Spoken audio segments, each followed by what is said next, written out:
E aí, pessoal, boa noite. Vamos falar um pouquinho hoje sobre o mercado imobiliário na Flórida. Vou aqui abrir a apresentação. Se vocês tiverem alguma dúvida durante o bate-papo, é só usar aí o. Vocês devem estar vendo um local de chat, então é só vocês botarem perguntas e eu vou respondendo na medida que vai fazendo sentido a apresentação. A apresentação não está aqui, eu preciso subir ela, só um segundo.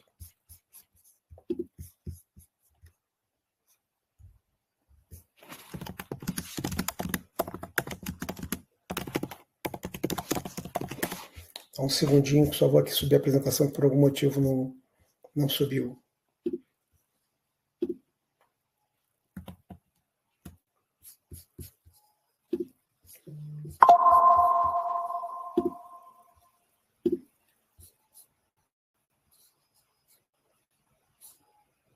PDF.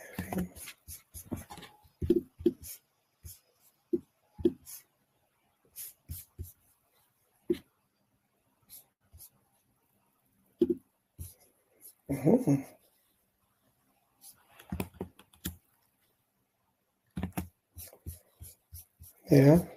Aconteceu alguma coisa que a apresentação não está por aqui. Me dá só um segundinho que eu vou resolver a apresentação.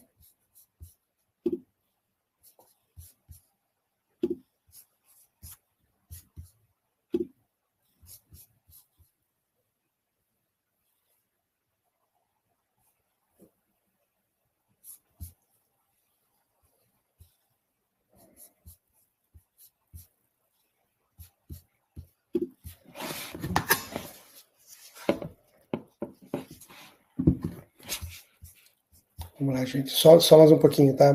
Deu um problema aqui na apresentação que a gente subiu.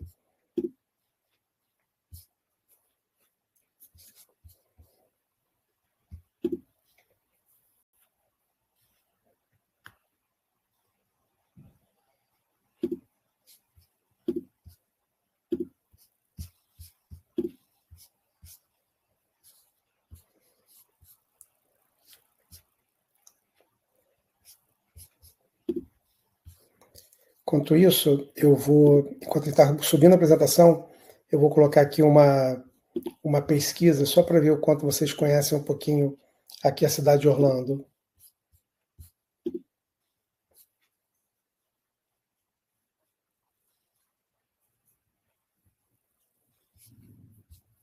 Se vocês puderem responder aí o que vocês acham.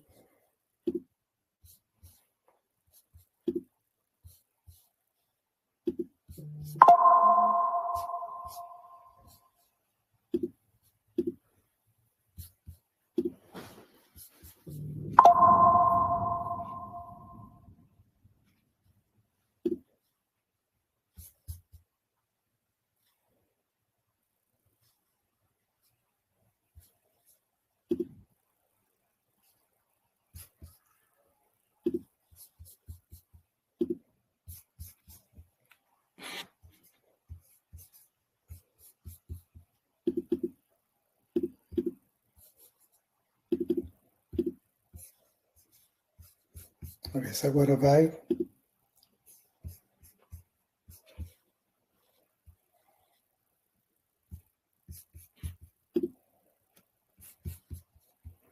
Vamos ver se resolveu.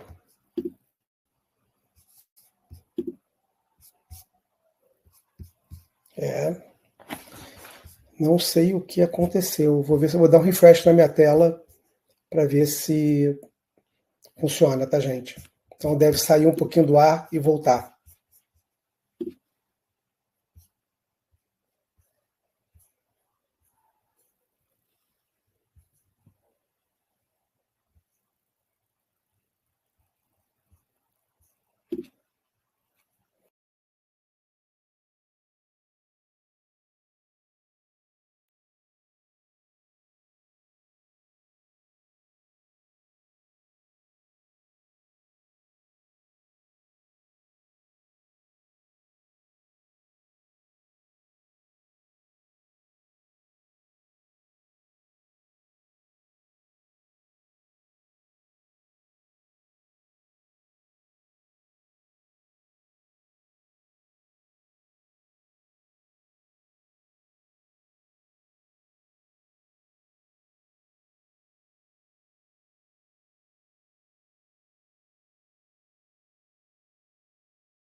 O som veio agora, não?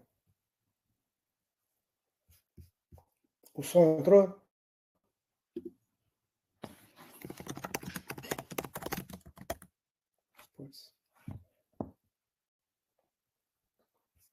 Alô, alô, câmbio.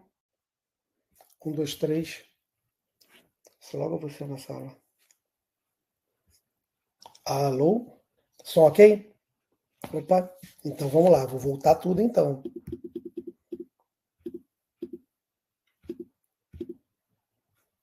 Não sei o que houve, mas vamos reiniciar, começando. Então vamos lá. Gente, desculpa, não tenho a menor ideia do que aconteceu, porque quando eu entrei fez inclusive um reflexo do som. Mas vamos lá, vamos começar de novo. A gente vai falar aqui um pouquinho do investimento imobiliário nos Estados Unidos. Para falar do investimento imobiliário, eu vou falar um pouquinho de mim brevemente, e depois eu vou entrar no mercado imobiliário, o tipo de produto, né, alguns dos produtos disponíveis, o porquê investir, fundamentos da Flórida e um pouquinho do livro que eu escrevi sobre mercado imobiliário com foco em investimento na Flórida. Falando um pouquinho de mim, eu tenho 30 anos de experiência em negócios internacionais. Eu fui executivo de algumas multinacionais, a IBM e a Guardian Industries americanas, a Brookfield canadense.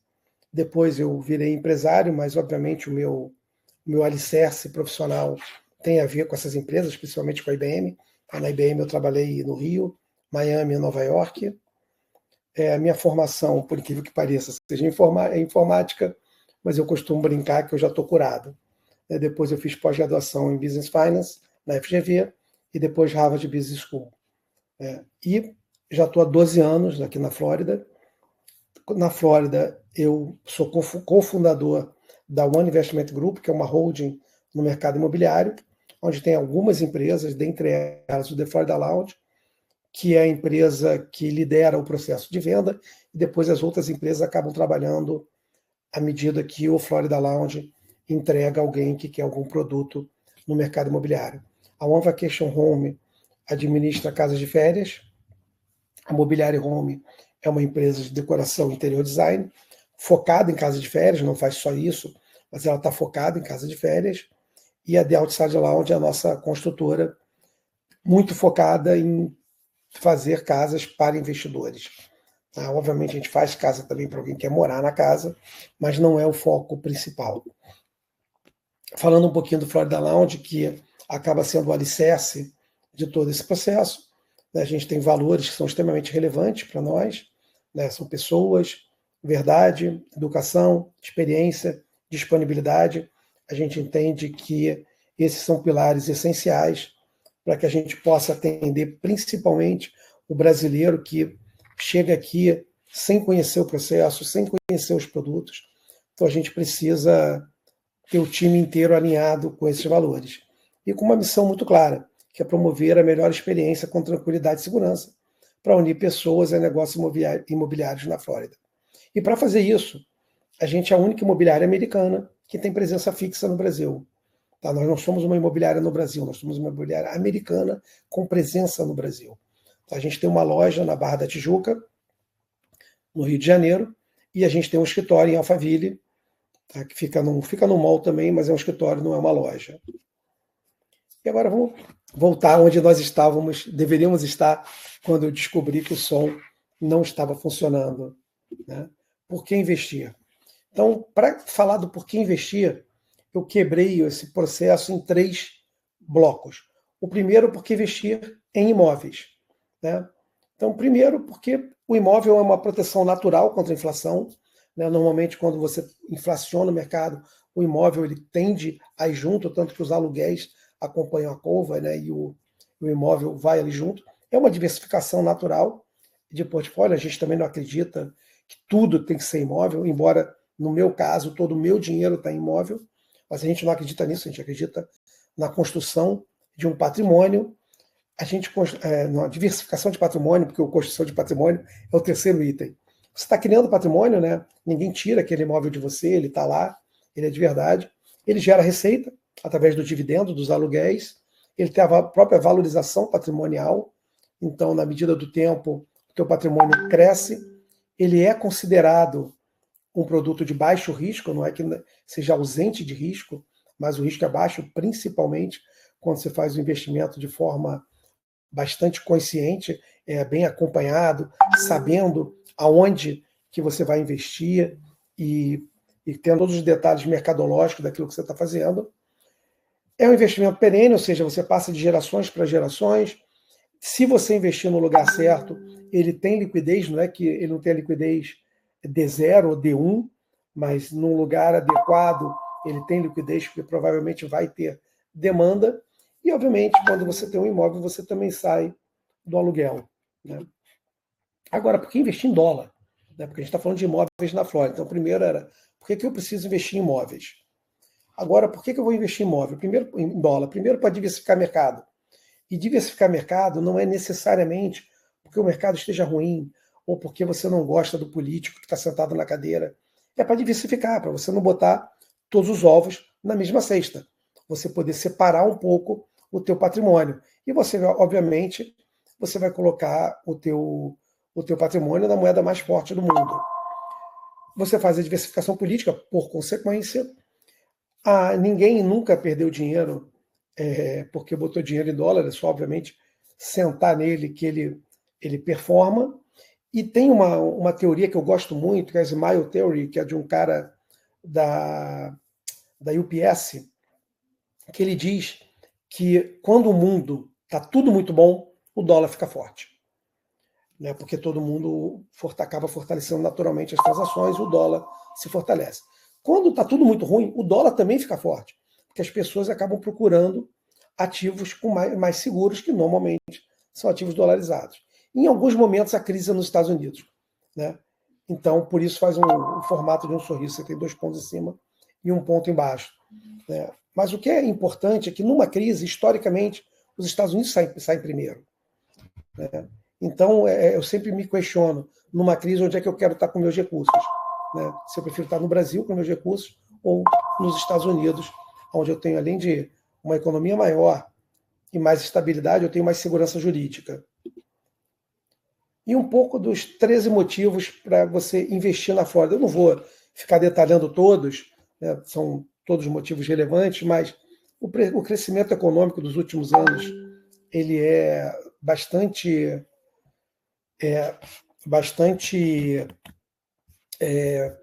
pediram só para eu desligar aqui, parece que está fazendo barulho. Já desliguei, mas eu acho que não é ele. Eu tenho outras notificações aqui que podem perturbar. Mas vamos lá. Primeiro, o crescimento é sustentado. O plano de crescimento é muito estruturado. Né? A Flórida gostaria de ser o 2º PIB nos Estados Unidos. Ela hoje é o 4º PIB. Né? Você tem a Califórnia como o 1º PIB, depois você tem Texas, Nova York e a Flórida. E o objetivo da Flórida era tentar chegar em 2030 como a 2ª colocada. A gente acha que não é tão fácil, porque o Texas também faz um bom trabalho, mas ela está na corrida. Né? Ela está na corrida para isso. Aliás, se a Flórida fosse um país, ela era a 15ª economia do mundo. O crescimento populacional contínuo, né? A Flórida ganha mais ou menos 1.000 habitantes, né? 1.000 novos residentes por dia. Né? Então, são quase 400.000 novos habitantes todo ano. A Flórida não tem imposto de renda estadual, só tem imposto de renda federal.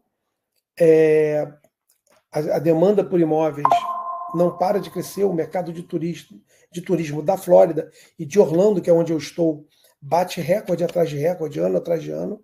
Né? Esse ano acabou de anunciar, bateu recorde de novo.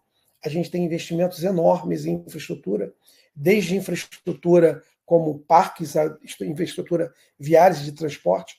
Só para dar um exemplo, que eu vou falar um pouco mais na frente, o aeroporto de Orlando, em 2016, ele tinha capacidade para mais ou menos 18 milhões de passageiros por ano, pouco menos do que isso. Aí, em 2017, foi quando ele dobrou de tamanho, ele foi para 30 e poucos milhões, e hoje ele aumentou mais 40 milhões. Né? Então, você vê o crescimento. Ele primeiro cresceu no próprio terminal A e B, que já existiam, e aí criou um terminal inteiro novo, que era o terminal C. tudo isso se preparando para poder atingir a meta de, em 2030, atingir 100 milhões de turistas. Então, o que não faltam é motivos para investir na Flórida. Então, com isso, a gente fecha. Por que investir em imóveis?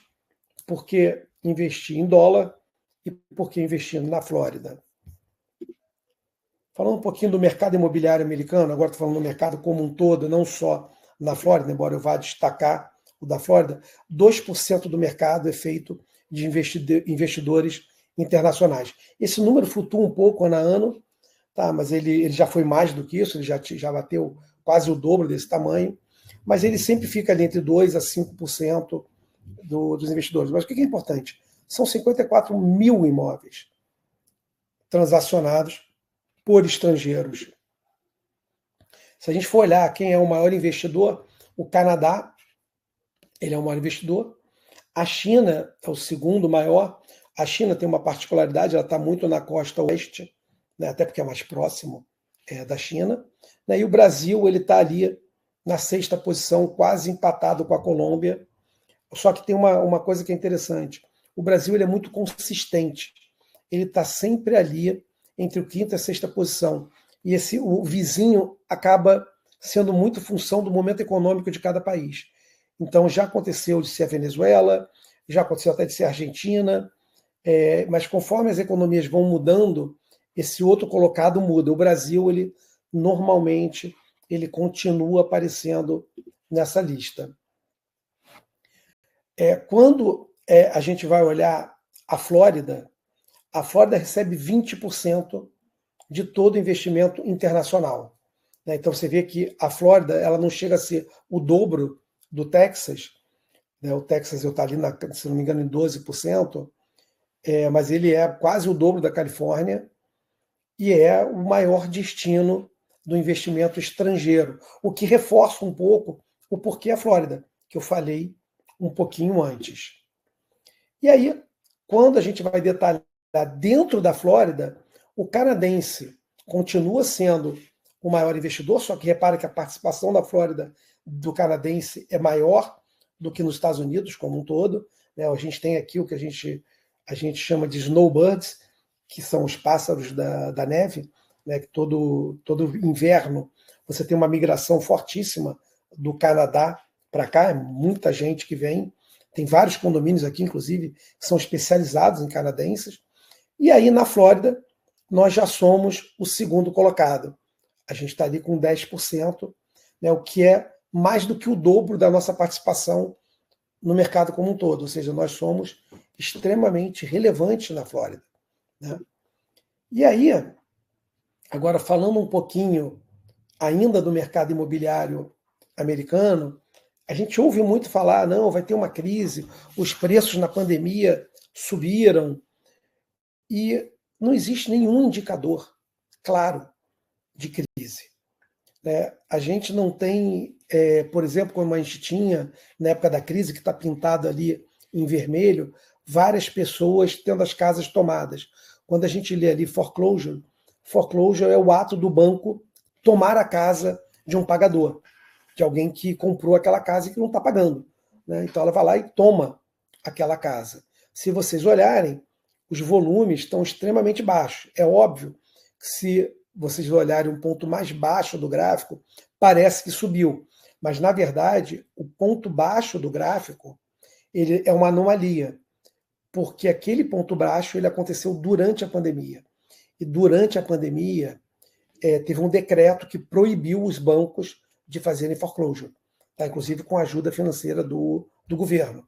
Né? Justamente porque pessoas talvez perdessem emprego, talvez não conseguissem trabalhar, e aí você ia ter um problema fabricado, né? Um problema que não era para estar acontecendo, e ele ia acontecer. Então, os bancos eles não fizeram nenhum foreclosure, não quer dizer nenhum não, mas quase nenhum foreclosure ao longo daquele período, e depois eles fizeram acordos para que as pessoas pudessem pagar num fluxo razoável, num fluxo que fizesse sentido. Mas se vocês olharem no gráfico, está bastante estável o número de pessoas que estão perdendo suas casas. Então, não tem um cenário de crise. E esse aqui é um dos indicadores, não é o único indicador, obviamente, mas ele é um ótimo indicador, né? Depois, um outro indicador que eu gosto muito é o equilíbrio do mercado. Esse indicador que você vê esses gráficos fazendo assim, ele é uma média entre as casas que estão à venda versus o volume de vendas usual, né? Então, quando você divide o número de casas pelas casas que estão à venda, isso vai dar um índice em meses, ou seja, quantos meses o estoque dura, né, de casas. E existe uma teoria defendida por todos os especialistas de mercado, que se esse número tiver entre 5 e 7, a gente tem um mercado neutro, ou seja, ele não está nem a favor do comprador e nem a favor do vendedor. Quando eu tenho estoque muito alto, como aconteceu na crise imobiliária de 2008, e obviamente a crise, ela chama crise imobiliária, mas ela não foi imobiliária, foi a crise no mercado de financiamento imobiliário. E quem quiser bater um papo sobre isso, a gente pode bater depois. Lá a gente tinha um estoque muito alto. Então, o estoque muito alto, preço cai, é normal, né? E quando você está com estoque muito baixo, você tem uma pressão onde você tem a demanda maior do que a oferta. Então, você tem uma demanda maior do que a oferta, você acaba tendo uma pressão em preço. Se vocês olharem no gráfico, a gente continua na área verde. Ou seja, a gente não está ainda, a gente está caminhando para ter um mercado mais balanceado, mais pessoas estão colocando suas casas às vendas. Obviamente, a taxa de juros hoje, ela não cria um ambiente para que as pessoas vendam suas casas, por um motivo simples. Elas compraram as suas casas a uma taxa muito baixa, que foi a taxa durante a pandemia, e aí elas ficam pensando, caramba, mas se eu for vender com uma taxa mais alta, eu vou comprar uma casa melhor, mas eu vou pagar muito mais por ela. Então você tem aí um dilema. Naturalmente, com o cenário de taxa caindo, a gente vai começar a ver mais casas vindo para o mercado, mas também vão aumentar os compradores, né? Então, eu entendo que, ao final, a gente não vai ter uma pressão, né, um mercado muito balanceado. A gente vai continuar ali um pouquinho tenso. Tem um outro gráfico que eu vou mostrar que fala um pouquinho disso. Mas qual é um ponto que é muito relevante? Tanto esse número quanto o outro número que eu mostrei são números do mercado inteiro. Mas no final do dia, o mercado imobiliário acontece num CEP. E aí você precisa entender muito desse mercado, você precisa estar com alguém que entenda bastante do mercado. E só para tentar dar um exemplo, aqui na região de Orlando, na Grande Orlando, tem um conjunto enorme de CEPs. Tem CEPs que são ótimos para você fazer um investimento imobiliário agora. Tem CEPs que talvez não seja o melhor momento de você fazer um investimento imobiliário agora. Então, só para dar um exemplo, onde eu moro especificamente, que é o Windermere, essa relação onde o 5 é estável, não está batendo 3, porque é uma região extremamente demandada, com escolas extremamente boas. Cara, você coloca uma casa à venda, ela vende. Então, a gente tem que lembrar que o mercado imobiliário ele acontece num CEP.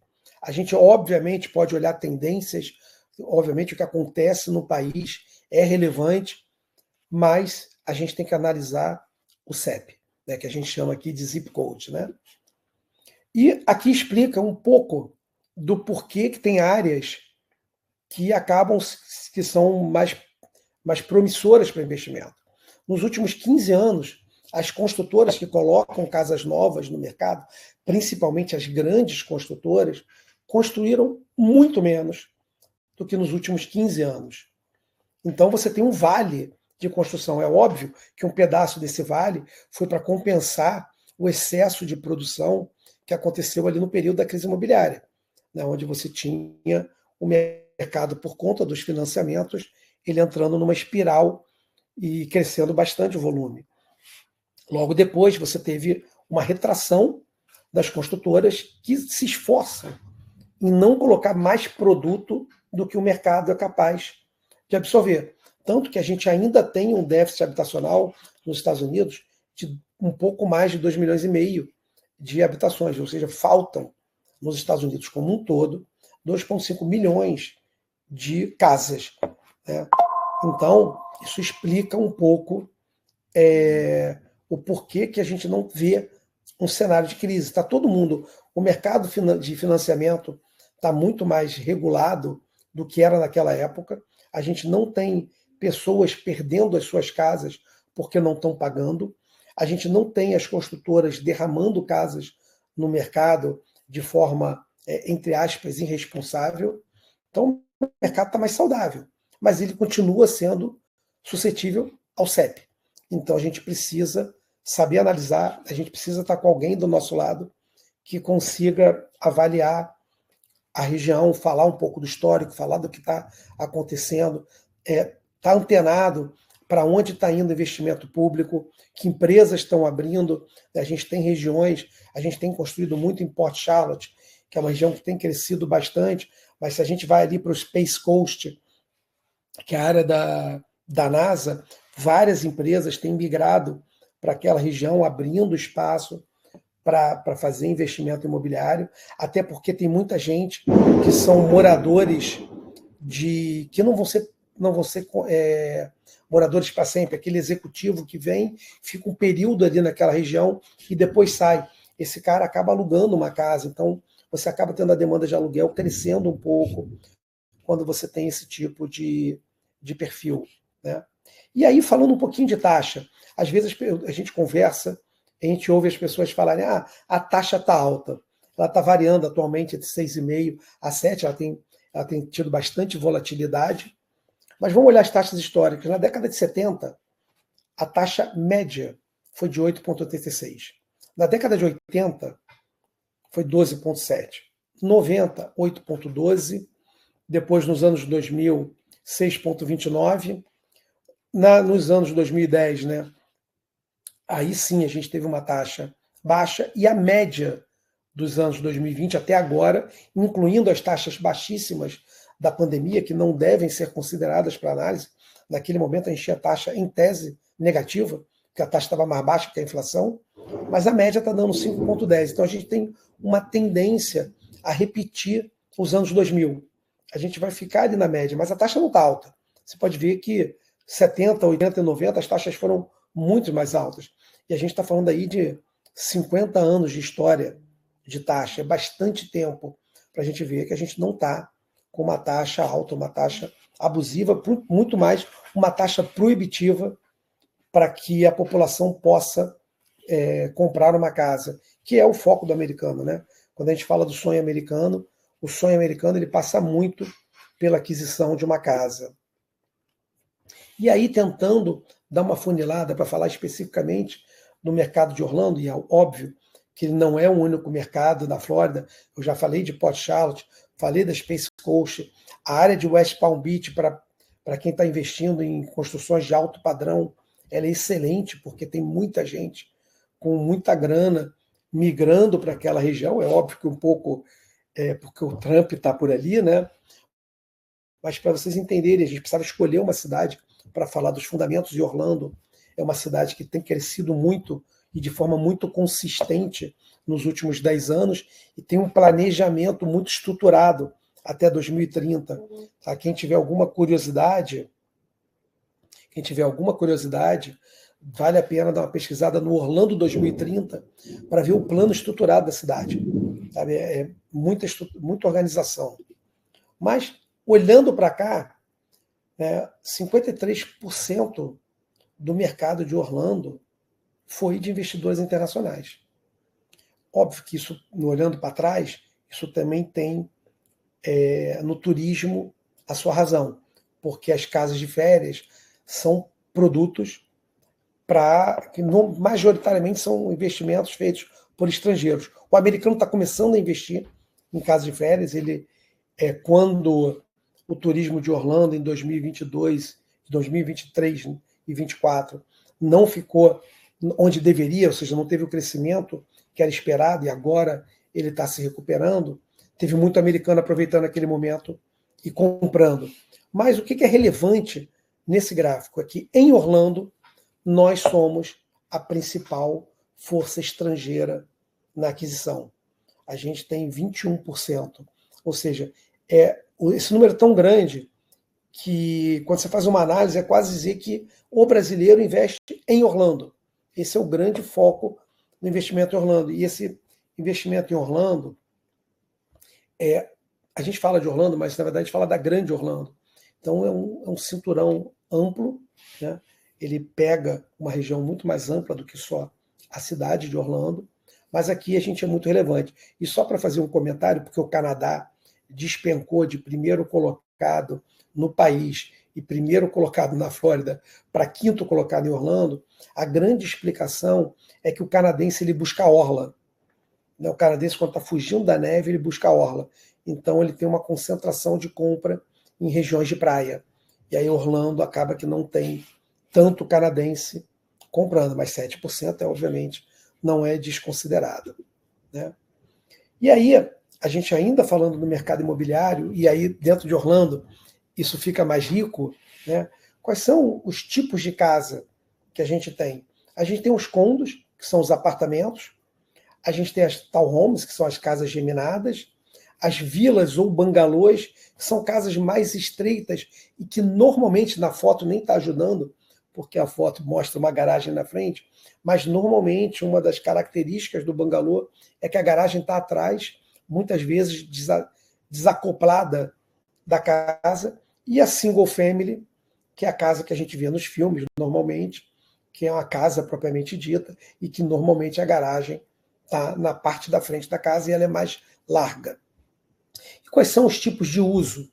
Ou seja, para que as pessoas compram um imóvel? Elas vão comprar, obviamente, como a sua primeira casa, elas vão comprar como a sua segunda casa, que é o que no Brasil seria a casa de campo ou a casa de férias, ou seja, uma casa que é minha, eu não moro nela, mas eu visito ela, eu uso ela com constância, mas eu não alugo. E tem a casa de investimento. A casa de investimento, normalmente, é a casa que você não usa. Você aluga ela para alguém. Só que com o advento da casa de férias, você criou uma possibilidade híbrida, porque a casa de férias ela permite que você trate ela como um investimento, mas você pode também usá-la como um second home. A gente, na One Vacation, a gente administra mais de 120 casas e é muito comum. Os donos, por exemplo, tem um dono especificamente, que é um dono que eu me relaciono bastante, que ele fica períodos super longos, né? Agora ele já está até procurando escolinhas para quando ele vem, ele bota a filha dele numa escolinha, ele fica um mês e meio. Então a casa de férias permite isso, que você use ela pelo período que você quiser, mas que você, quando não está usando, você deixe ela rentabilizando, né? E obviamente aqui Orlando também tem uma outra característica, que as casas de férias estão em condomínios que a gente chama de resorts, porque isso é uma característica muito de Orlando. Quando você vai, por exemplo, para a Orla, aqui perto de Orlando, onde você tem Clearwater, você tem Anna Maria Island, nessas regiões, as casas de férias estão na rua, né, como uma casa qualquer. Aqui não. Aqui em Orlando você tem muito condomínio que foi feito para a casa de férias, né? Uma outra coisa importante das casas de férias, você não pode comprar qualquer casa e tratá-la como casa de férias, para que você tenha uma casa que você possa alugar ela como casa de férias. Ela tem que estar numa região que permite que o aluguel seja feito dessa forma e num condomínio que também permita. Então, não basta o condomínio permitir, a cidade tem que permitir. Não basta a cidade permitir, o condomínio tem que permitir também. Tá? Vamos lá, tem uma enquete aí no ar, né? Bacana, todo mundo já pensou em investir em Orlando. Muito legal. E aí, quando a gente vai para os tipos de aluguéis, a gente já falou do aluguel de casa de férias, mas o aluguel de temporada ou de casa de férias é considerado aqui o short term, que é o aluguel de curto prazo. E tem o long term, que é o aluguel de longo prazo. E a definição de long term é mais 7 meses. Ou seja, se você está numa área residencial, você muito provavelmente só vai conseguir alugar essa sua casa que você comprou por mais de 7 meses. E a grande maioria dos condomínios, eles exigem que o aluguel seja de pelo menos 1 ano. Então, isso é o mais comum, não é uma regra, não é necessariamente todo condomínio, mas é o mais comum que o aluguel de long term, embora ele possa ser a partir de 7 meses, ele normalmente é a partir de 12 meses. E o aluguel de curta temporada, aí sim, tem locais que o curta temporada é uma semana. Então tem um condomínio, a gente estava falando de canadenses, tem um condomínio que é muito visitado pelos canadenses, que ele tem discutido internamente deixar de permitir o aluguel diário, onde todo dia está mudando as pessoas, e ele quer começar a fazer com que esse aluguel de temporada tenha um mínimo, prazo mínimo de uma semana. E eu acho que são os canadenses meio que se juntando para fazer aquilo que mais interessa para eles, porque eles ficam muito tempo, né? Além disso, é possível investir em imóveis na Flórida financiando. Por incrível que pareça, não é complexo, o que não quer dizer que é fácil, tá? Mas é simples. Tá? O banco americano ele não vai normalmente pedir teu imposto de renda, até porque ele nem sabe como ler o imposto de renda do Brasil. Aliás, imagina se todo banco americano tivesse que aprender como é que funciona cada imposto de renda de cada país, né? Então, normalmente, o que o banco vai pedir é uma carta de contador, obviamente que o contador assine essa carta, seja um contador registrado. Ele vai pedir extrato bancário, porque ele quer ver o dinheiro do depósito, ele quer ver a sua saúde financeira, né? E vai pedir dados sobre você, passaporte, visto, comprovante de residência. Então, o processo não é complexo, obviamente não é um amigo seu emprestando dinheiro, então ele normalmente ele vai ter algum rigor, porque o dinheiro é dele e ele quer ter certeza que esse dinheiro vai voltar. Mas o brasileiro investindo aqui, ele sofre um escrutínio muito menor do que um brasileiro que é residente, como eu. O banco pega o meu Social Security, bota lá, ele sabe tudo, ele sabe que carros eu já comprei, que parcelas eu atrasei de qualquer coisa, que casas eu tenho ou não tenho, aonde eu já morei. Quer dizer, eles têm um nível de informação enorme, né? Então, a gente só... Agora, qual é o benefício? Para vocês entenderem, para não parecer que é pior para quem está aqui. O benefício é a entrada. Uma entrada para um estrangeiro vai ser a partir de 25%. Em raríssimas ocasiões, a gente conseguiu 20%. Né? O normal é 30%, é o mais usual, mas é possível a partir de 25%. Um americano vai conseguir dar 5% de entrada. A taxa de juros não vai ser tão diferente. A taxa de juros tem a ver com o risco intrínseco da pessoa, então não vai ter grandes diferenças. Eu já vi brasileiro pegar a taxa melhor do que americano estava pegando. Então, a taxa eu não acho que é o grande problema. O desafio é a entrada, que é um pouquinho maior, mas ela também gera um equilíbrio, porque quando você dá mais do que 20%, você também tem mais daquele ativo, você vai conseguir equilibrar melhor as contas com o dinheiro do aluguel ou se for uma casa de férias, das diárias, né? E para quem estiver brincando e querendo brincar de fazer uma simulação, tanto no QR Code quanto nesse link, você pode brincar de botar valores e ele vai calcular para você a prestação de uma casa. Só que aí tem um detalhe que é importante para quem é novo nesse mundo, tá? Quando você faz um financiamento imobiliário nos Estados Unidos, no cálculo da prestação, além do principal e dos juros, você vai pagar o IPTU, que é o Property Tax, e o seguro. Né? Então, na verdade, o banco ele quer garantir que esses dois itens são pagos. Então, ele paga para você e coleta de você o dinheiro mensalmente. Na verdade, o caminho é o oposto, né? Ele coleta de você mensalmente para pagar no momento correto aquele, seja o property tax, seja o seguro. Né? E ele também quer garantir que ele não vai ser surpreendido com o IPTU, né, o property tax, não sendo pago. Porque, obviamente, o governo tem mais direito do que ele, né? Então ele não quer competir com ninguém, ele não quer ninguém. Mas, pessoalmente, eu acho isso uma vantagem, porque eu não tenho que me lembrar que uma vez por ano eu vou ter um pagamento alto, que eu vou poder pagar isso mensalmente, no final, para mim, acaba sendo até um controle, né, do processo.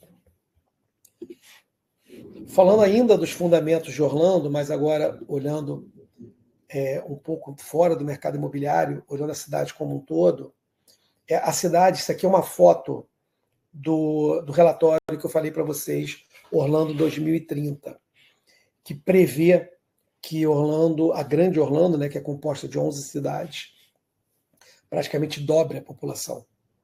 E quando vocês olham no gráfico, vocês vão ver o seguinte, o grande crescimento é migração. Ou seja, Orlando recebe muita gente.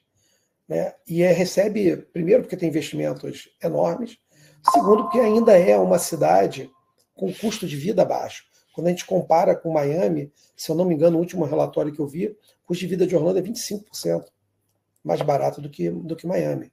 Né? E quando a gente compara com o norte, com Nova York ou com a Califórnia, o preço das casas nessa região é muito inferior. Né? É muito inferior. O preço que você compra uma townhome lá no norte, você compra aqui uma casa com piscina, né? E todos os benefícios, né, de uma casa. Orlando tem uma geração de emprego perene, só agora com a abertura do parque, são mais de 30 mil empregos com a abertura do novo parque da Universal. Tem um monte de anúncio. Orlando não é só turismo, a indústria de saúde é muito forte em Orlando, a indústria armamentista, né, a gente tem a Lockheed Martin aqui, aliás, fica pertinho, inclusive, do parque, com projetos enormes, né, e a indústria de serviço também é muito grande. Né? Então, Orlando, obviamente, tem no turismo seus grandes empregadores, como a Disney e a Universal, mas tem muito mais. A Advent Health está ali no top 3 de empregadores. Né? Então, Orlando é muito mais do que parque. Aliás, eu costumo dizer que a Orlando fora do parque é uma delícia, só que as pessoas não conhecem.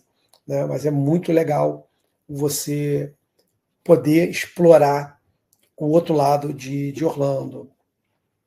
E aí, isso aqui são só bullets de notícias, né, que a gente pensou, mas o desemprego em Orlando é menor do que a média nacional. O preço das casas sobe mais aqui, em média, do que o nacional. Os postos de trabalho crescem. Aliás, Orlando acabou de ser eleita a primeira cidade para começar a carreira nos Estados Unidos.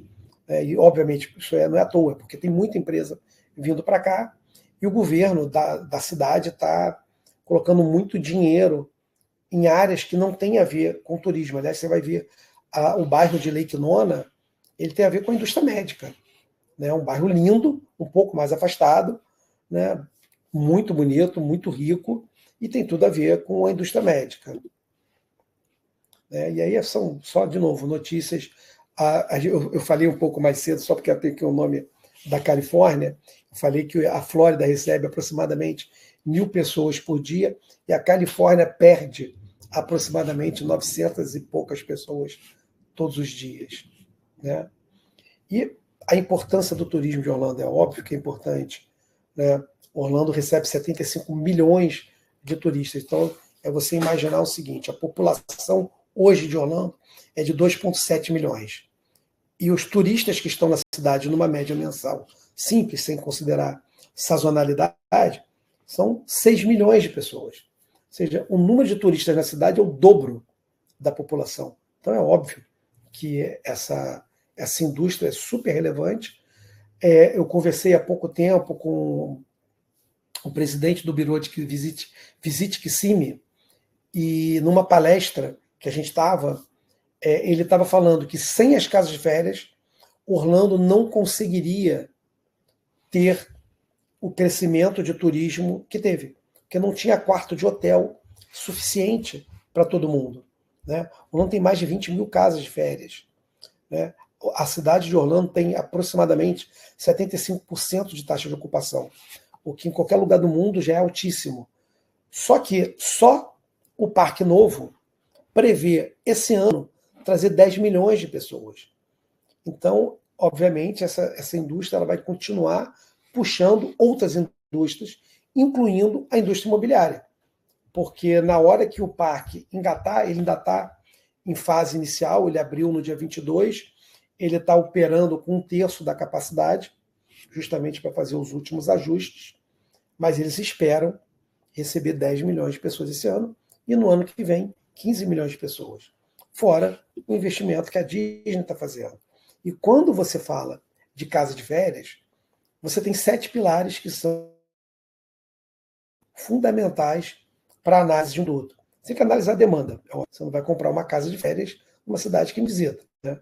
Então, a Flórida, ela é campeã de turismo. Ela é o estado mais visitado dos Estados Unidos. São aproximadamente 145 milhões de turistas visitando a Flórida. Desses 75 milhões, estão vindo para Orlando. Né? Um imóvel adequado, não adianta você estar numa área que tem muita demanda, comprar as características daquela demanda. Depois, você precisa ocupar esse imóvel, e para você ocupar, você precisa de uma gestão profissional. Não dá, no mercado que está profissionalizado, para você não ter uma gestão profissional. Aliás, o cliente, o hóspede, né, quando chega do parque, ele pode esquecer o código da casa e ele espera conseguir falar com alguém. Ele espera conseguir que alguém atenda aquele chamado e resolva o problema. Você precisa de uma diária adequada. Não adianta você ocupar uma diária muito baixa, também não adianta o oposto. Você ter uma diária muito alta e não ocupar. Então, um bom gestor, ele consegue trazer equilíbrio e maximizar o resultado final. Você precisa ter a decoração adequada. E a decoração adequada tem a ver com o local.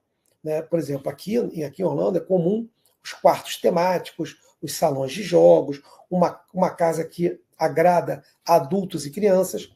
Já quando você vai, por exemplo, uma outra vantagem de ter, só para fazer aqui um ponto fora do script, né? Uma das vantagens de você ter uma casa em Orlando é que quando você está aqui, você pode tirar 2, 3 dias, pegar o carro, dirigir 8 horas e estar numa estação de esqui lá no Tennessee, né? Numa cidade chamada Gatlinburg.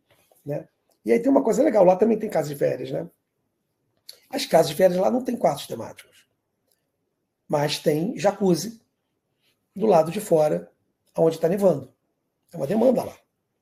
Mas ela não tem tanto essa questão do quarto temático. Eventualmente ela tem até algumas coisas de jogos, mas não tanto quanto aqui. Então, os móveis eles têm que ter a ver com a região que você está investindo. E, obviamente, você tem que prestar atenção na manutenção. Obviamente, uma casa mais nova ela vai ter menos manutenção, uma casa mais nova vai ter eletrodomésticos também mais novos, consequentemente, vai diminuir o teu custo. E, de novo, uma gestão profissional te ajuda na manutenção, porque boas práticas de manutenção preventiva evitam custos desnecessários. E aí vem a surpresa. Quando eu fiz a enquete aqui no início, quando estava dando o problema no som, a maioria das pessoas falou que a visitação internacional estava acima de 40%. Mas como vocês podem ver, de forma consistente, embora esse gráfico ele pare em 2019, o número não mudou nos anos seguintes, tá? O número ele flutua de 92% a 93% do turismo de Orlando é de americanos. Ou seja, Orlando é um destino da família americana.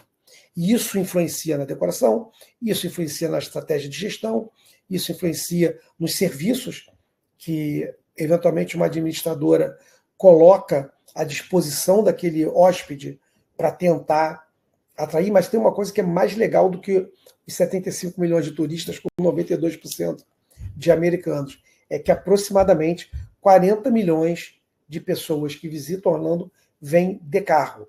Elas vêm até Orlando dirigindo. Né? Então esse é um dado extremamente importante quando você analisa o que é a economia dessa cidade. E aqui não para de ter investimento. Né? Você tem o Epic Universe que abriu, aí você teve há pouco tempo atrás o Ratatouille, a Montanha-Russa do Tron, a Montanha-Russa dos Guardiões da Galáxia, você tem agora o Ovation, que é um shopping enorme que está sendo construído e que tem algumas polêmicas dizendo que ele vai ser o novo queridinho da cidade, embora eu, como um fã incondicional do Disney Springs, não acredite nisso. Teve a montanha-russa do Jurassic Park, entre outros investimentos. Não param de anunciar investimentos. A Disney anunciou a Área dos Vilões, vai ser o maior crescimento do Magic Kingdom da história. Né? Obviamente, ele está crescendo para competir com o parque novo da Universal, e é muito mais fácil para a Disney crescer o parque que já existe do que construir um novo, para tentar combater esse novo inimigo, mas que no final, para a cidade, só gera mais dinheiro. Aliás, essa briga ela é extremamente boa para quem investe aqui. Aliás, a gente brinca que quem investe em Orlando virou sócio da Disney. Quando a Disney faz investimento, quando a Universal faz investimento, a gente pega carona nesse processo. Mas não é só os parques fazendo investimento. Eu falei um pouco mais cedo, quando eu estava dando exemplo do porquê investir na Flórida, mas aqui eu estou mostrando o crescimento de 45 milhões para 85 milhões. E quando eu falei um pouco antes, eu falei do primeiro crescimento. O primeiro grande crescimento foi em 2016, foi alguns anos atrás, 2016 para 2017. E aí agora, de novo, a gente teve um crescimento. Só que tem um outro detalhe. Lá no aeroporto, no terminal novo, chega esse trem que está vindo de Miami. E, cara, que é uma viagem super legal de fazer, super eficiente de fazer, só que pelo ponto de vista econômico, são 3 milhões a mais de passageiros por ano vindo para Orlando de trem. Né? E essa linha está prometido, ela não está prometido, mas ainda tem muita discussão política, né? Porque essa linha, ela, depois de chegar a Orlando, ela poderia ir até Tampa. Mas aí tinha uma polêmica se ela ia ter uma estação na Disney, se a estação ia ser na Universal. Eu já li notícias para todos os lados, mas eu não vi um projeto ainda aprovado. Mas é possível que no futuro seja possível você sair lá de Miami e até Tampa. Né? Ou seja, você passa quase que por todas as principais cidades, tirando Jacksonville, que está lá no norte da Flórida, as principais cidades vão ser cobertas por esse trem. Porque o trem sai de Miami, passa em Fort Lauderdale, depois para em West Palm, para em Aventura, Orlando e Tampa. Vai ser assim espetacular para a economia da cidade e para a força do turismo, porque vai ser fácil você estar numa dessas cidades e fazer um bate-volta, né, indo de trem. Tem um projeto de trem dentro da cidade de Orlando, está andando um pouco mais devagar, mas que vai tentar levar trem para mais próximo da zona turística. Tem a maior obra pública da Flórida, que é o crescimento da I-4, que é a I-4 Ultimate. Está um pouquinho atrasada essa obra, mas todo dia tem uma coisa nova lá no canteiro de obra, tem todo dia alguma coisa acontecendo, mas ela assim, é uma obra gigante, porque estão dobrando a principal via numa área que teve que ter desapropriação, teve um shopping que deixou de ser shopping para poder passar um viaduto no lugar, para eles poderem dobrar a pista e poder, com isso, atingir o objetivo de 100 milhões de turistas até o ano de 2030. Então, para isso, precisa de casas, quartos de hotel, precisa de aeroporto, mas também precisa de vias públicas. Né? Então, por isso, essa obra. Já falamos aqui do Epic Universe, essa foto aqui de satélite, ela é legal, porque como ela foi no início da obra, não tem nada. Mas aí você consegue ver a construção que está logo do lado, que é a Lockheed Martin, que é uma das maiores empresas armamentistas, né, de construção de armas dos Estados Unidos. Ela tem vários sites aqui na Flórida, ela está na Space Coast, ela está mais aqui ao norte de Orlando, numa cidade chamada Longwood, né, mas ali são prédios enormes. Eu já tive o desprazer de errar uma rua e bater na porta deles e ver todo mundo ali armado, esperando que eu vá embora, né, porque eu não era para estar ali. Né, mas é só para vocês olhar esse terreno, dar um pouco da dimensão, não do que é o Epic agora, porque o Epic não está ocupando essa área toda ainda. Né? O Epic, ele nitidamente, quando eu já fui no parque, quando você está no parque, você vê que tem muito espaço para o parque crescer. A gente tem a Copa de 2026, ela não vai acontecer em Orlando, ela vai estar, mas vai ter jogo em Miami e vai ter jogo em Atlanta. E agora, em 2025, tem várias competições que vão acontecer, e aí sim vai ter jogo em Orlando. Mas a nossa crença é que vai ter transbordo do turismo da Copa. Eu já conversei com várias pessoas que pensam em vir para a Copa e depois vir para a Disney, né? Então parece que é uma negociação entre maridos e mulheres. Maridos vão para a Copa, ficam felizes, e depois vêm para Orlando e deixam as mulheres felizes. Pelo menos é o que tem parecido nas conversas que eu tenho tido sobre esse evento nos Estados Unidos. Em 2028, a gente tem o centenário do Mickey, e é óbvio que a Disney espera lançar muita coisa até 2028. O prometido da Disney, num acordo com o governador, são os 15 bilhões de investimentos até 2030. Então, eu imagino que muito disso a Disney espera fazer antes do centenário, para que ela possa comemorar o centenário do Mickey como o Mickey merece, né? E para nós, que de certa forma a gente está inserido nesse mercado, tanto pelo ponto de vista imobiliário quanto pelo ponto de vista de administração, é muito bom esse tipo de possibilidade. Só que quando a gente fala de Orlando está na Central Flórida.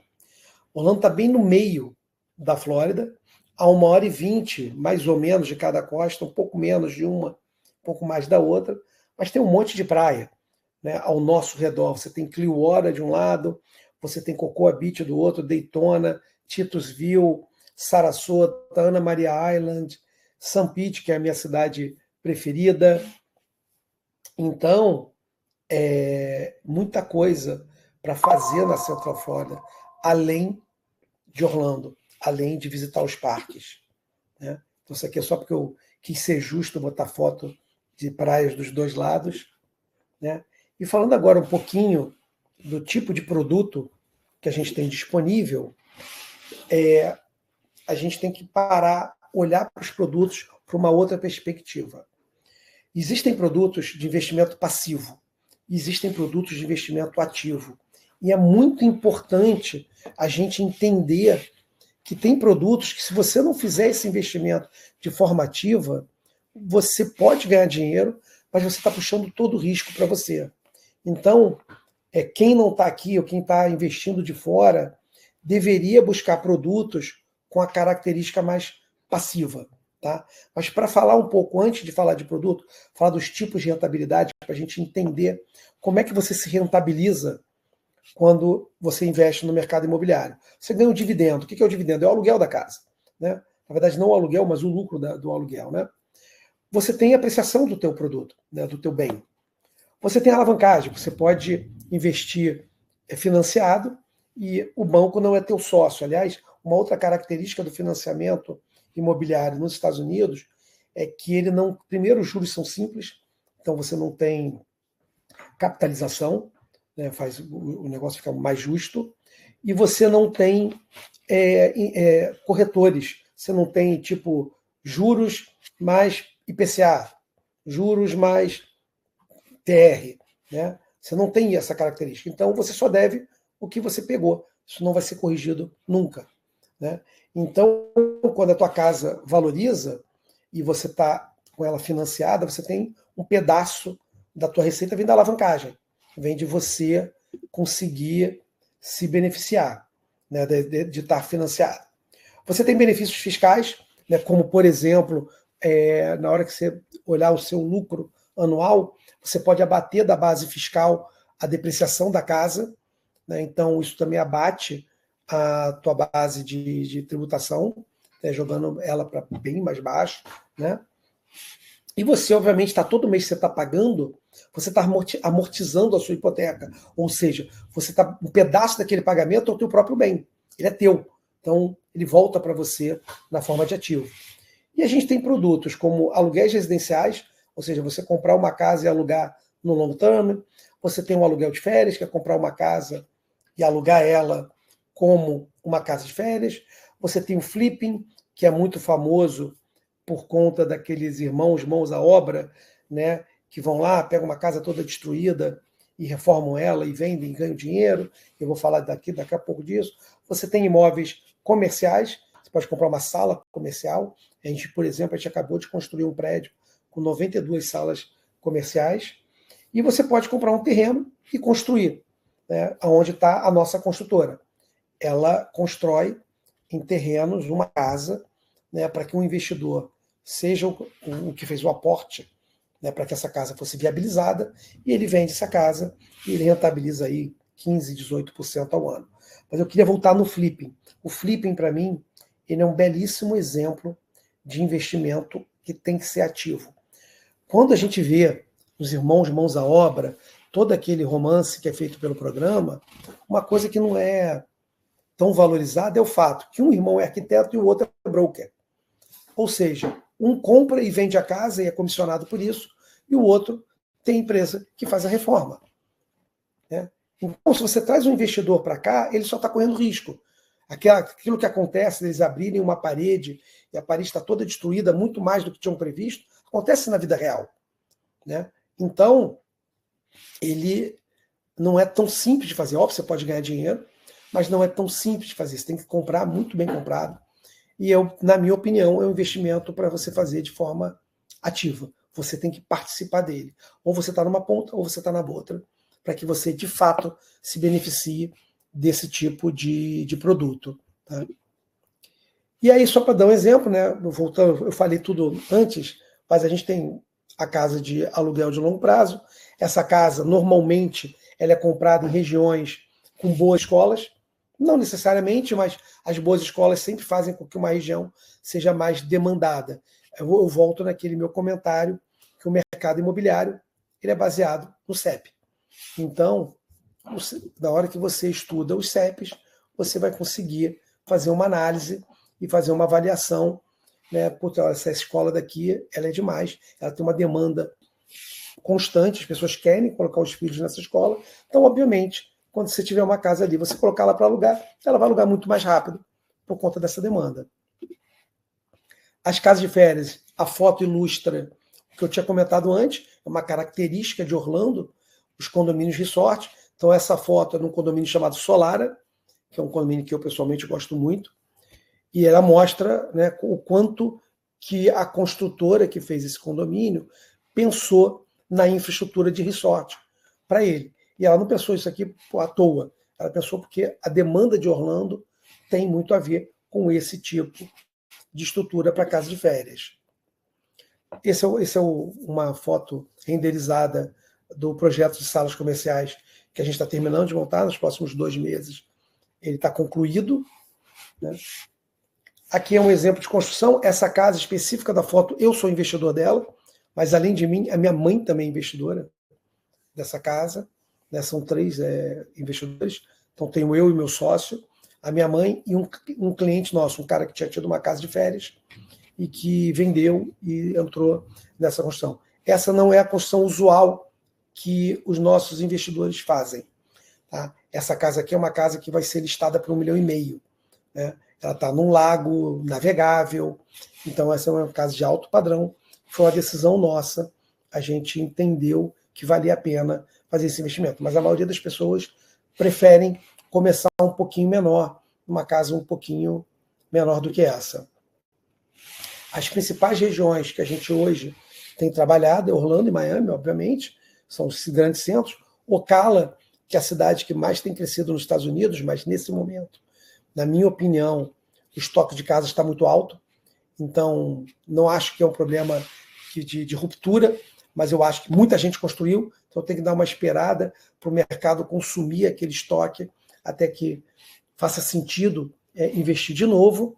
E Port Charlotte, que é onde hoje está a maior concentração das nossas construções, né? Então, onde nós mais construímos é em Port Charlotte, e aí, obviamente, eu teria que ficar falando horas aqui para defender o porquê de Port Charlotte, mas todos os indicadores da cidade, para nós, eles sugerem que esse é o local para a gente fazer agora. Mas a gente está o tempo inteiro monitorando, o tempo inteiro. Nada impede que daqui a 2 meses a gente tome uma decisão diferente e decida construir um pouco mais em outra cidade. Quando a gente investe em imóveis, a gente tem um potencial de ganho de aproximadamente 18% ao ano, o que em dólar é um retorno interessantíssimo, né? Muita gente compra e vende e continua fazendo isso. Tem outras pessoas que fazem um foco em receita passiva. Então eles compram, eles constroem a casa e colocam para alugar. Obviamente, na hora de analisar aonde a gente vai construir, a função dessa casa é extremamente importante. Então tem áreas que a demanda de aluguel está um pouco maior, então faz sentido construir essa determinada área. Tem áreas que faz mais sentido você construir para vender. E, obviamente, você tem que estar bem assessorado. Tem que ter alguém do teu lado que entenda bastante de cada cidade e saiba ler os indicadores. De novo, não é que não exista risco, mas se você toma uma decisão bem informada, os seus riscos são bastante mitigados. Falando um pouquinho, só para passar e reforçar um pouco do que a gente falou antes, a gente tem um crescimento robusto da economia, o clima que ajuda demais aqui na Flórida, obviamente, o clima da Flórida é um atrativo, os canadenses não vêm para cá à toa, a expansão de infraestrutura, ela puxa esse mercado com bastante força.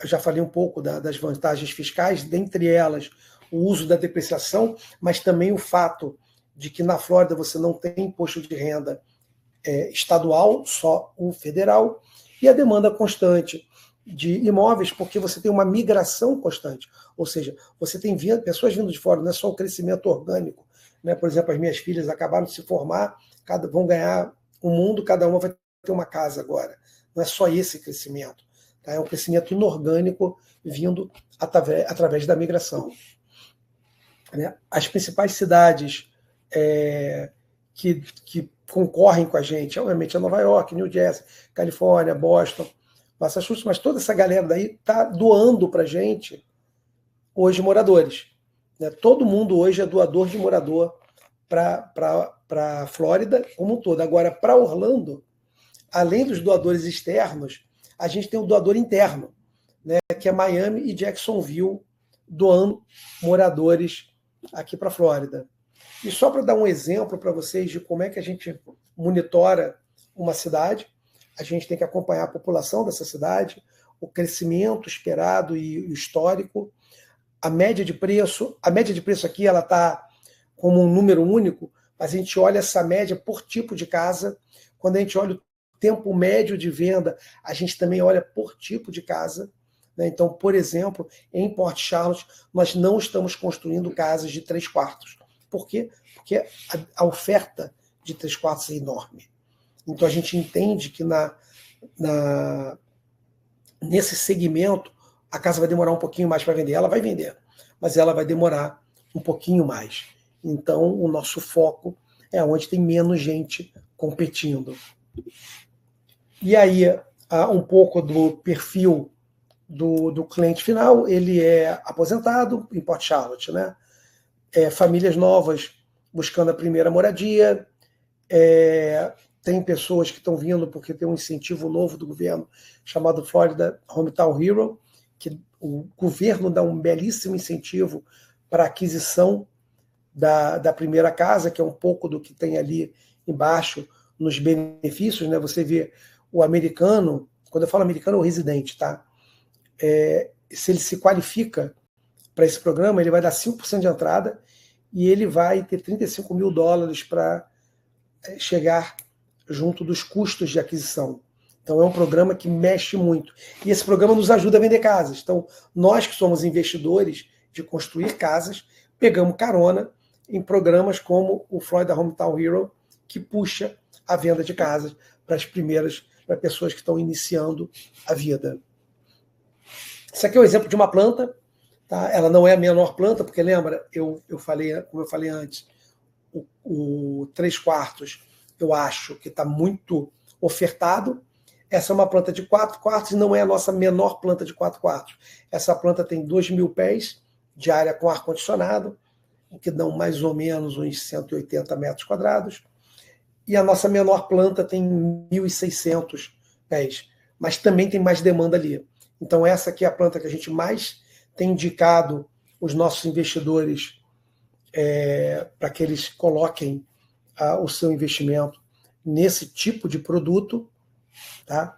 E aqui tem um pouquinho do que essa casa é, uma casa de um andar, que é o tipo de casa demandado na região, com 4 quartos, obviamente a suíte master, né, ela é o principal cômodo, né, daqui, mas padrão americano, open space, a casa é muito bonitinha, né, que são só fotos aí da casa, e aqui está um pouco do que é o investimento num projeto como esse, né?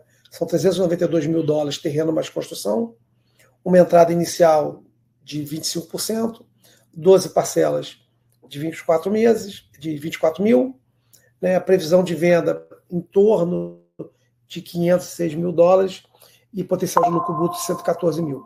Só que tem um detalhe, você pode fazer esse mesmo investimento financiando. Aí você vai dar aproximadamente $125 mil, essa ordem de grandeza, e o resto o banco vai dar, né? E normalmente a taxa de juros do banco mais os custos são menores do que a taxa de retorno. Então é uma modalidade bastante interessante para você fazer o financiamento imobiliário, tá? E aí a gente acredita nisso, que é a gente fazer a expansão do teu patrimônio com alavancagem e inteligência, né? Então você tendo financiamento, você consegue ter mais capital para fazer mais investimentos e talvez diversificar um pouco o tipo de produto. Uma outra forma de você também diversificar é você investe os $392 mil, depois da casa pronta você aluga ela, uma vez ela alugada, você busca o financiamento imobiliário, como se você estivesse comprando a casa, só que aí o banco te devolve o dinheiro. Só como foi você que construiu a casa, você tem uma margem ali, ele vai te devolver praticamente todo o dinheiro que você investiu. E aí você vai ficar com uma casa financiada, pagando uma prestação, recebendo um aluguel. E você pega aquele dinheiro e constrói uma segunda casa. Com isso, você consegue fazer uma alavancagem patrimonial usando o financiamento imobiliário para isso. A gente está liberando aí um QR Code para quem quiser fazer um agendamento para bater um papo um pouco mais, não mais profundo, porque a gente falou bastante coisa aqui, mas mais específico sobre o que cada um pensa, quer, quais são as demandas pessoais de cada um. Então é só escanear aqui esse QR Code, ou a gente vai colocar no ar um botão onde você consegue agendar direto, apertando nesse botão. É só clicar em agendar, e aí aparece o meu calendário lá, e a gente vai poder bater um papo e falar sobre o mercado imobiliário. E por último, nos últimos 2 anos e meio, eu me dediquei a escrever esse livro daqui. Não é um livro pequenininho, né? É um livro que tem todos os conceitos necessários para o investimento imobiliário ser feito com conhecimento. Tem link para mais de 14 planilhas. Então, quem quiser achar que vai valer a pena, é só comprar o livro, e junto com o livro vão as 14 planilhas que estão aqui dentro. Tem um QR Code aqui em vários lugares. Tem muito dado, muita informação, todas as fórmulas matemáticas necessárias, sites para que você possa fazer um investimento imobiliário na Flórida com bastante informação. E com isso, eu chego ao final do conteúdo e abro para quem tiver algum interesse, fazer alguma pergunta, alguma dúvida, qualquer coisa que tenha surgido ao longo do bate-papo. Só escrever no chat que a gente responde.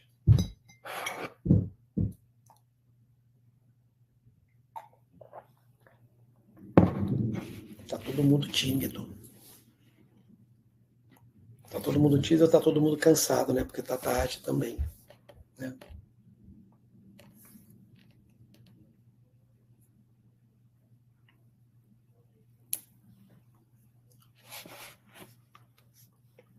Tem uma pergunta aqui sobre a necessidade de visto, ou se pode ser visto de turista.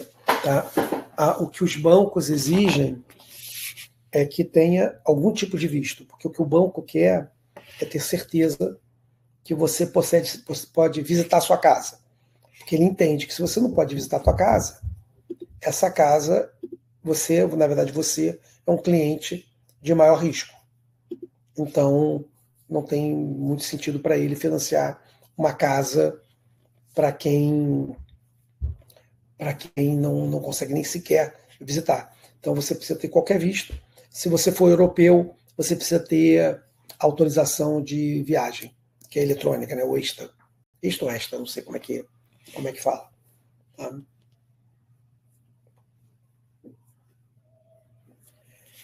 Pô, sério, essa pergunta é muito legal, a pergunta da carga tributária. E essa é uma discussão contábil interessante. Primeiro, quando você tem uma empresa que a natureza dela é construir e vender, essa transação ela é entendida pelo imposto de renda como renda ordinária. Ou seja, não tem o ganho de capital, né? Você não vai lá ser tributado em 15% da margem, né? Por conta disso. Você vai ser tributado pelo lucro. E aí vai depender da forma, de como você estruturou esse investimento. Tá? Por exemplo, o mais comum é abrir uma empresa e fazer todo esse investimento por dentro de uma empresa. Na grande maioria das vezes, essa empresa tem 2 sócios. E aí, quando você tiver o lucro, você vai distribuir esses 2 sócios, porque é a natureza de uma LLC, né, que é a empresa limitada aqui na Flórida. Então, muito provavelmente, você vai ficar abaixo dos 10% de tributação, mas vai depender de outros fatores, inclusive que outras utilidades você dá para essa empresa. Tá? Mas, basicamente, você vai pagar imposto de renda no final. E o imposto de renda ele vai variar em função da estrutura contábil. Engraçado, acho que eu recebi uma pergunta pelo WhatsApp.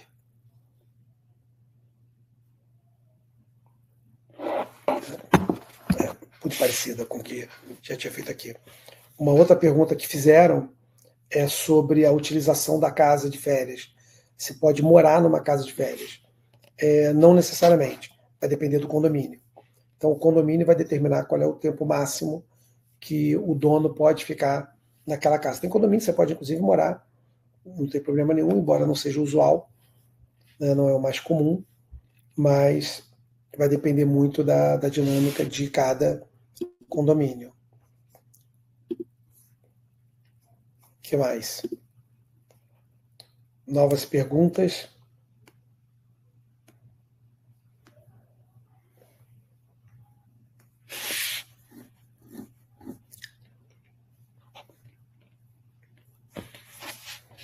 Bem, pessoal, pintou uma pergunta. Vamos lá, tipo de construção. A grande maioria delas são essas de Port Charlotte, são todas feitas em bloco de concreto, tá? E por dentro você tem wood frame por dentro, mas ela é toda feita por bloco de concreto. Muito comum aqui na região de Orlando, o primeiro andar ser toda de bloco de concreto e o segundo andar ser de wood frame. Então, mas vai depender um pouco cidade para cidade, tá? Não é comum ter perfil metálico, a não ser em construções comerciais, tá? Em construções comerciais é muito comum ter o perfil metálico, mas não é o caso das residenciais, tá? Então você não vê o steel frame, né, nas residenciais. O tempo de construção, só para aquela casa que eu mostrei na foto, o tempo de construção é de mais ou menos 6 meses depois que os permits ficam prontos. E uma casa de alto padrão, que foi a pergunta que fizeram agora, ela normalmente demora 2, 3 meses a mais, porque acaba que o acabamento dela é mais detalhado, a casa normalmente é maior, tem algumas coisas um pouco diferenciadas, então demora um pouquinho a mais, mas nada demais, não é nada significativo. Né? Então, normalmente a gente tem 3 a 4 meses para receber o permit para construir, né? Então a gente tem o terreno, a gente pede a permissão para começar a obra, e aí a gente começa a construir.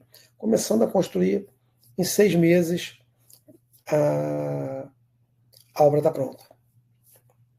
E perguntaram aqui de novo, mas os permits demoram normalmente de 3 a 4 meses.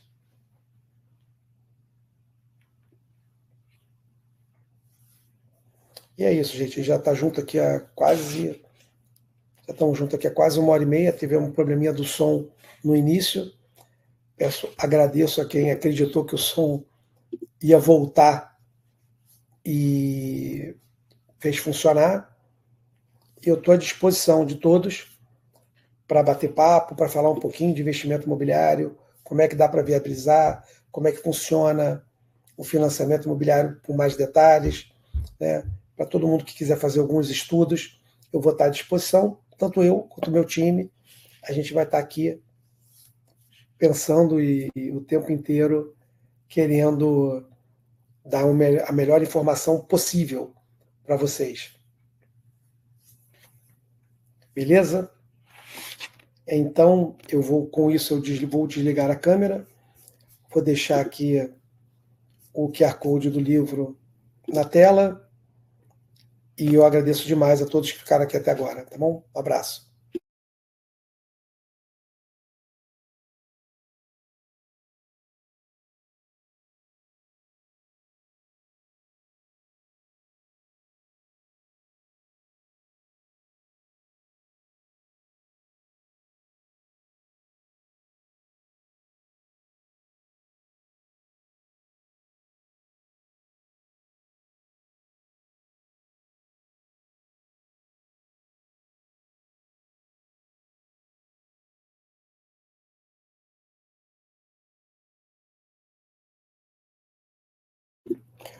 Oi, Sério, eu já estava aqui desligando, vou até voltar para a tua pergunta. Tá? Qual é a área da Grande Orlando que está mais atrativo para investir no momento? Bem, depende do que você está investindo. Então, se você está investindo, por exemplo, numa casa residencial, eu gosto muito da região de Ovation e da região de Clermont, porque eu acho que você vai ter aluguéis legais e uma vacância baixa. Falando de condos, tem uma região na International Drive que ela vai ter um aquecimento enorme agora por conta do Parque Novo. E lá tem condos que a gente pode comprar e administrar. Você não precisa ficar preso na administração dos hotéis, da estrutura do hotel. Então eu gosto também desse produto. São produtos, obviamente, bastante distintos. E fora isso, os condos no estado, aqui na Grande Orlando, a grande maioria dos apartamentos para aluguel sem ser de férias não são para compra e venda, são aqueles investidores institucionais que criaram projetos e eles só alugam. Um ou outro tem isso. Então, por exemplo, aqui onde eu moro, tem um condomínio chamado Lakeside at Windermere, que eu acho um produtaço. Né? Acho um produto muito legal de comprar. Ah, é o melhor produto? Não necessariamente. Mas quando eu vou falar de condo, ele é um produto muito legal, porque a vacância dele é próxima de zero. Assim, anunciou, desde que esteja num preço legal, ele vai vender. Né? Ele vai alugar. Né? Então eu gosto bastante. Mas poucas regiões têm condos à venda para o aluguel de longo prazo. É o mais comum dos condos serem os condotéis, né?